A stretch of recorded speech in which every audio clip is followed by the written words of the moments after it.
Hello friends. Today being the World Obesity Day, the 4th March. இந்த obesity பத்தி ஒரு விழிப்புணர்வுக்கு தான் இந்த டாக் பேசிட்டு இருக்கோம் நம்ம. Obesity is the leading cause of preventable death. It is at par with smoking in causing deaths. Obesity is not just something to do with the physique, something beyond what you see from outside.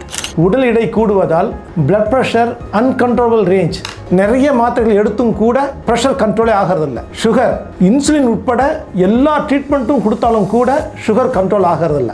இதன் காரணமாக young ஏஜ்லேயே heart attack வரதை நாங்கள் பார்க்குறோம். உடற்பருமனால் நுரையீரலுக்கு வரக்கூடிய முக்கியமான 5 பிரச்சனைகள். First வந்து asthma, second வந்து அந்த ஃபேட் செல்ஸ் உடம்பு ஃபுல்லாக பரவி இருக்கிறதுனால செஸ்ட்டை சுற்றியும் அப்டமன் சுற்றியும் இருக்கும்போது அது நுரையீரல் வந்து சுருங்கி விரியறதுக்கு கஷ்டப்பட்டு ஒருத்தருக்கு ஒபேசிட்டி ஹைப்போவென்டிலேஷன் சிண்ட்ரோம் அப்படின்ற அந்த பிரச்சனை வருது. மூணாவது இந்த உடற்பருமனாக இருக்கிறது பெருசாக மூவ் பண்ண முடியாததுனால அவருக்கு நுரையீரல் இருக்கக்கூடிய பிளட் வெசலில் பிளாக்கேஜ் ஏற்பட்டு பல்மனரி எம்பாலிசம் அப்படின்ற அந்த ப்ராப்ளம் வருது. அதே மாதிரி நுரையீரலில் இருக்கக்கூடிய அந்த blood pressure pulmonary hyper tension சொல்லுவோம், அது வர்றதுக்கு அதிகமான வாய்ப்பு இருக்குது. இருக்கிறதுல இந்த 5வது பிரச்சனை ரொம்ப முக்கியமான பிரச்சனை. ஒருத்தருக்கு உடற்பருமன் இருக்கும் போது அவர் ஃப்ளாட்டாக படுக்கிறதுனால அவருக்கு தூங்கும் போது மூச்சு திணறல் வந்து ஏற்படும். இது ஆப்ஸ்ட்ரக்டிவ் ஸ்லீப் ஆப்னியா அப்படின்னு சொல்லி நம்ம சொல்கிறோம். தூங்கும் போது வந்து அதிகமான இருதய பிரச்சனைகள் வர்றதுக்கு, ஸ்ட்ரோக் வர்றதுக்கு வாய்ப்புகள் இருக்குது. In the event of World Obesity Day, I would like to say that a lot of patients with diabetes, they are overweight,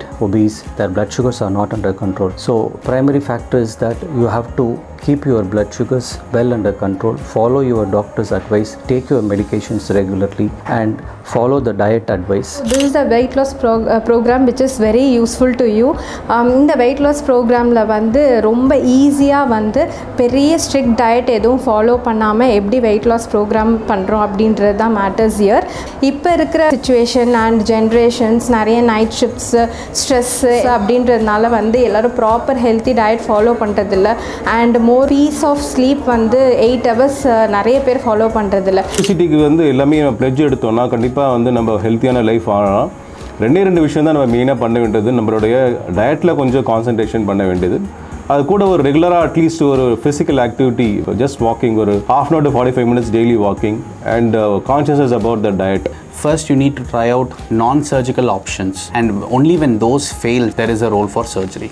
I strongly recommend this book, Atomic Habits. This is something which has changed my orientation, the way I introspect things. This will be of great value for newcomers. Let's all stay fit, exercise and fight against obesity.